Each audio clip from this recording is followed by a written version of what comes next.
The truth is, no one wakes up one morning completely changed.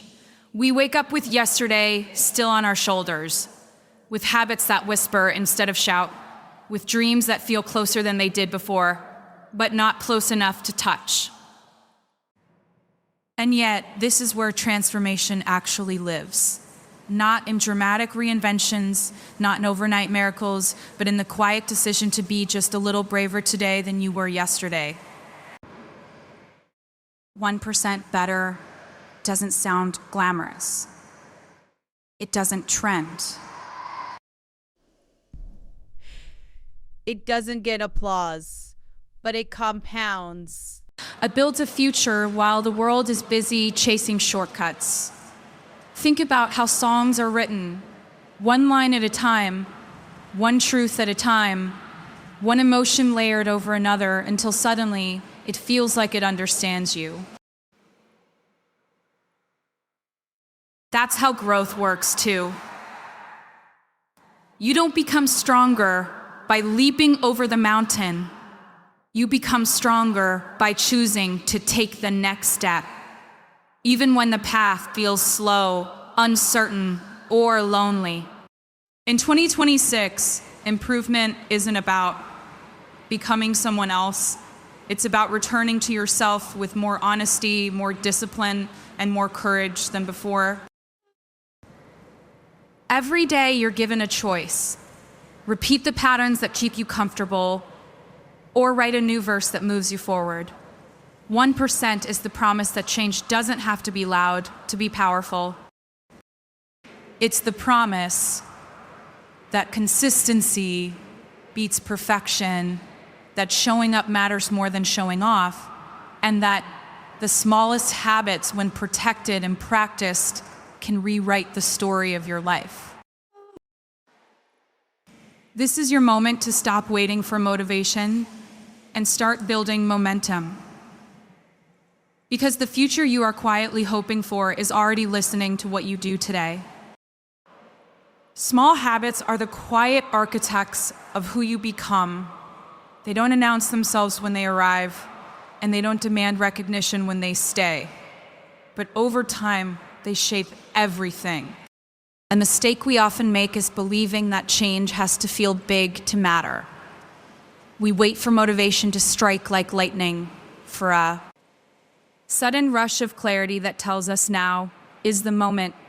But real growth doesn't come from lightning. It comes from the steady sunrise of showing up again and again, even when nothing feels different yet. A small habit is a promise you keep when no one is watching. It's choosing to read one page when you don't have the energy for a chapter. Choosing to move your body for 5 minutes instead of waiting for an hour you may never find. Choosing to speak kindly to yourself when your first instinct is criticism. These choices seem insignificant in isolation, but they stack. And when they stack, they build trust. You begin to trust that you can rely on yourself, that your word means something, that consistency is not boring, it's powerful. There's a kind of freedom that comes from starting small. When the goal is manageable, resistance loses its grip. Fear has less room to grow. You stop negotiating with yourself and start acting. One small habit repeated daily becomes a rhythm, and rhythm becomes identity. You don't just do the work anymore, you become the kind of person who does the work. That shift changes everything. Because once your actions align with who you believe you are, progress stops feeling forced and starts feeling natural. Small habits also teach patience, and patience is a form of faith. You are believing in results you cannot yet see. You are watering a garden before anything breaks the surface. In a world that celebrates instant results, choosing slow growth is an act of courage. It says, I trust the process. I trust that what I do today matters, even if today doesn't applaud me for it. That mindset builds resilience. It keeps you steady when results are delayed and grounded when success finally arrives. And here's the truth we don't talk about enough. When motivation fades, habits remain. When emotions rise and confidence wavers, habits become anchors. You don't have to decide who you're going to be every morning if your habits already made that decision for you. They carry you forward when willpower feels tired and hope feels thin. Mastering small habits is not about control. It's about care. It's about treating your future self with enough respect to do the small, unglamorous things today.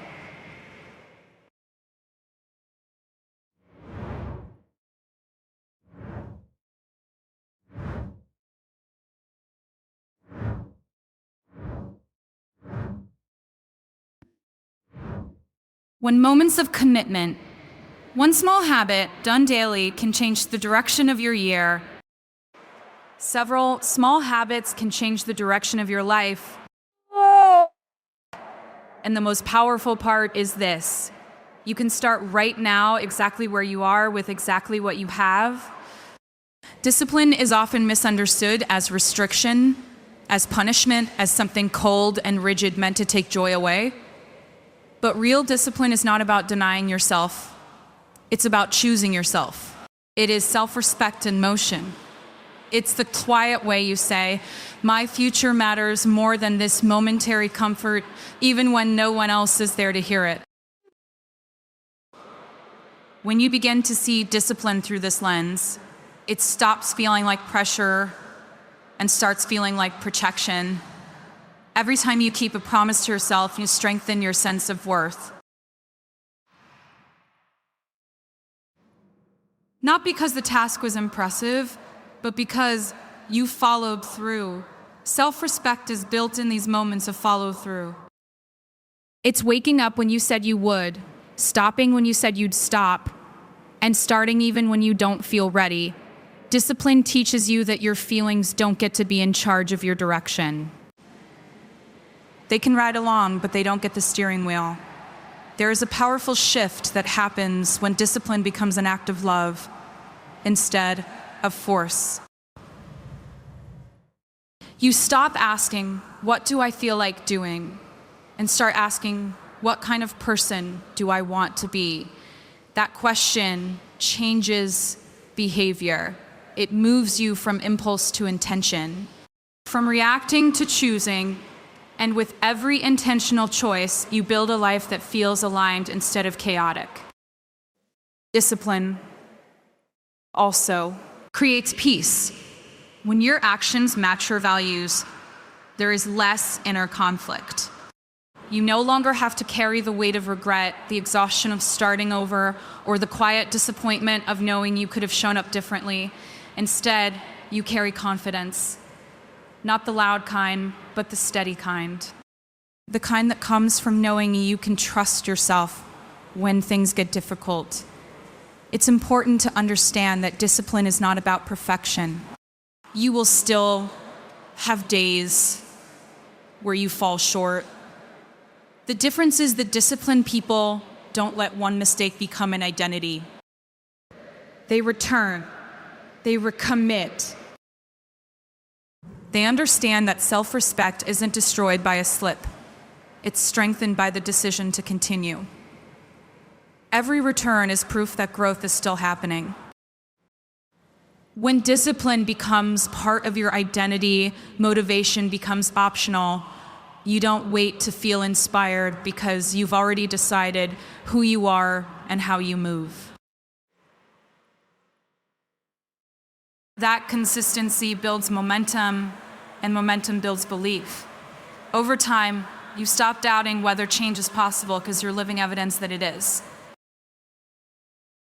Turning discipline into self-respect is one of the most empowering shifts you can make.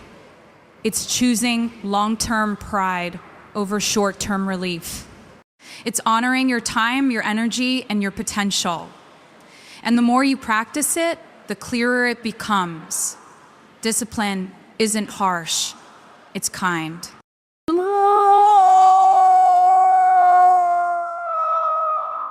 It's the daily reminder that you are worth the effort it takes to become who you're meant to be.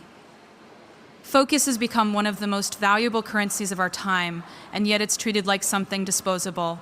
It's pulled in 1,000 directions before the day even begins, traded away to notifications, comparisons, and conversations that leave you feeling full but unfed. Protecting your focus is no longer a productivity trick.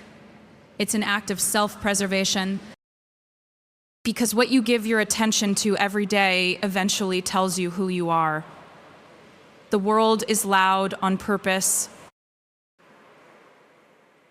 It profits from your distraction, from your doubt, from your constant need to look elsewhere instead of inward. And if you don't choose what deserves your focus, everything else will choose for you. That's how days slip by without meaning, how potential gets diluted, how you end up busy but not fulfilled. Focus is not about doing more. It's about doing what matters with intention and care. There is power in deciding what does not get access to you. Not every message needs an immediate response. Not every opinion deserves space in your mind. When you learn to pause before reacting, to create distance between stimulus and response, you reclaim control. That pause becomes sacred ground. It's where clarity lives. It's where you remember your priorities instead of chasing someone else's urgency. Protecting your focus also means understanding your emotional environment. What you consume shapes what you believe, the voices you listen to, the stories you replay, the images you scroll past, all of it leaves a mark. When your inner world is constantly invaded by noise, it becomes harder to hear your own direction. But when you curate what enters your mind, you create room for depth. Depth is where creativity grows. Depth is where confidence takes root. Focus is fragile, especially in moments of fear or comparison. When you measure your progress against someone else's highlight reel, your attention drifts from your own path. But your path was never meant to look like anyone else's. Protecting your focus means honoring your timing, trusting your pace, and committing to your lane even when it feels quieter than the rest. Quiet does not mean insignificant. Often, it means intentional. There will be days when focus feels difficult, when your mind wants escape instead of effort. This is where structure becomes your ally. Simple routines, clear boundaries, and designated times for deep work create safety for your attention. They turn focus from a fragile feeling into a dependable practice. Over time, your mind learns where it belongs, and resistance loses its grip. In a distracted world, focus is a form of devotion. It's choosing to be fully present with the work in front of you, with the people who matter, with the version of yourself you're becoming. When you protect your focus, you protect your future. Because what you consistently pay attention to is what your life eventually becomes. Failure has a way of arriving uninvited, carrying shame in one hand and lessons in the other. Most people only see the shame, so they try to run from it, bury it, or pretend it never happened. But failure is not the opposite of growth. It's part of the conversation. The danger isn't failing, it's letting failure become the place you live instead of the place you learn. There is wisdom hidden in every setback. but it only reveals itself to those willing to listen without self-punishment. When something doesn't work, it's not a verdict on your worth, it's feedback on your approach. You can honor the emotion without letting it define you. Disappointment is human. Staying there is optional. Growth begins the moment you ask, what is this trying to teach me? Instead of, what does this say about me? Learning from failure requires honesty without cruelty. It's looking at what went wrong with clarity, not contempt. You don't need to rewrite the past to move forward. You need to understand it. Every misstep points to something that needs adjustment. A boundary that wasn't protected, a skill that wasn't developed, a pattern that went unchallenged.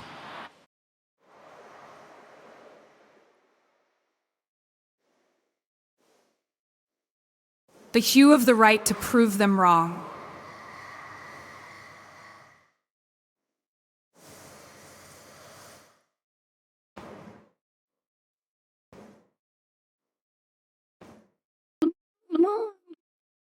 But there is a line you must learn not to cross. Reflection should not turn into rumination. There is a difference between learning and reliving. When you replay your mistakes on an endless loop, you're no longer growing, you're punishing yourself. The ability to say, I was doing the best I could with what I knew then, creates the emotional safety needed to try again. Resilient people don't avoid failure, they recover from it quickly and wisely. They let it shape their strategy, not their identity. They understand that success is rarely a straight line, it's a series of corrections. Each time you stand back up with more insight than before, you prove to yourself that falling didn't break you. It informed you.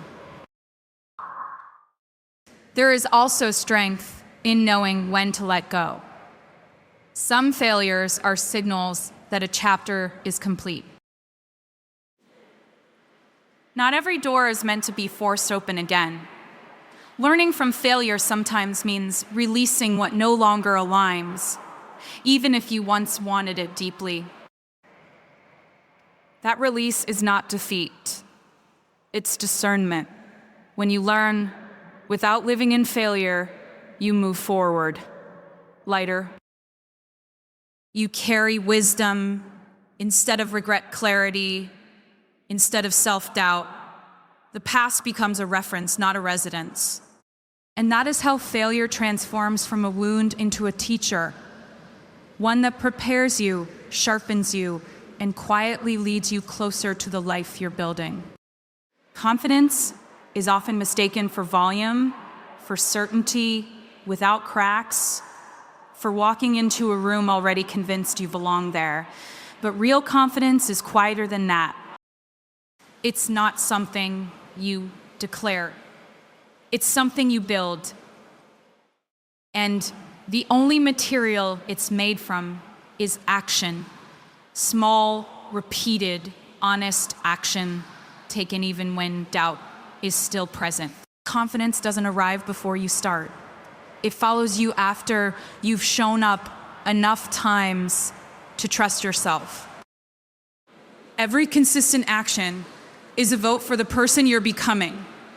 When you do what you said you would do, even in small ways, your self-belief grows roots. It stops being fragile. It stops depending on validation. It becomes internal, steady, and earned. There is a deep difference between waiting to feel ready and choosing to act anyway. Readiness is a feeling. Action is a decision. Feelings change. Decisions compound. When you rely on consistent action, you remove confidence from the unpredictable world of emotions and place it in something solid. You prove to yourself that you are capable not because everything went perfectly, but because you kept moving forward. Consistent action also reframes fear. Fear doesn't disappear when confidence grows. It just loses authority. You learn that you can feel unsure and still act with integrity. Each step taken in the presence of fear weakens its voice. Over time, fear becomes background noise instead of a barrier. That shift is powerful. It teaches you that courage is not the absence of fear, but the willingness to move with it beside you. The more you act, the clearer your identity becomes. You stop asking who you might be and start seeing who you are through evidence. Evidence is convincing. One workout doesn't make you strong, but many do. One brave conversation doesn't make you confident, but repeated honesty does. Confidence grows when your actions align with your values again and again. That alignment creates self-trust, and self-trust is the foundation of confidence. It's important to remember that consistency does not mean intensity. You don't need to do everything at once. You need to do something regularly. Sustainable action beats dramatic effort every time. When you pace yourself, you stay in the process long enough for confidence to form naturally. Burnout creates doubt. Consistency creates belief. As confidence grows, comparison loses its grip. You no longer need to measure yourself against others because your progress is visible to you. You know how far you've come because you remember the days you almost didn't show up and did anyway. That memory becomes strength. It reminds you that you can handle discomfort, that you can adapt, that you can continue. Building confidence through consistent action is a lifelong practice. It's not loud or flashy, but it's unshakable.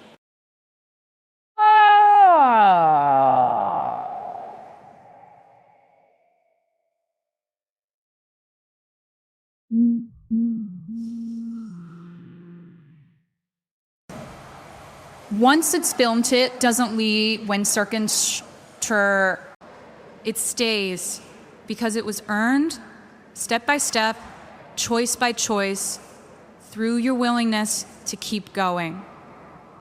Alignment is what happens when your daily choices stop arguing with your deeper values. It's the quiet relief of knowing that who you are becoming matches what you believe in. When your actions and identity are disconnected, life feels heavy. Every decision requires effort. Every goal feels forced. But when they align, progress feels cleaner, calmer, and more sustainable. You're no longer pushing against yourself. You're moving with intention. Most people set goals based on outcomes, not identity. They say they want success, discipline, confidence, or peace, but they don't define the kind of person who naturally lives those qualities. Identity is the root. Behavior is the fruit. When you focus on becoming rather than achieving, your daily choices shift automatically.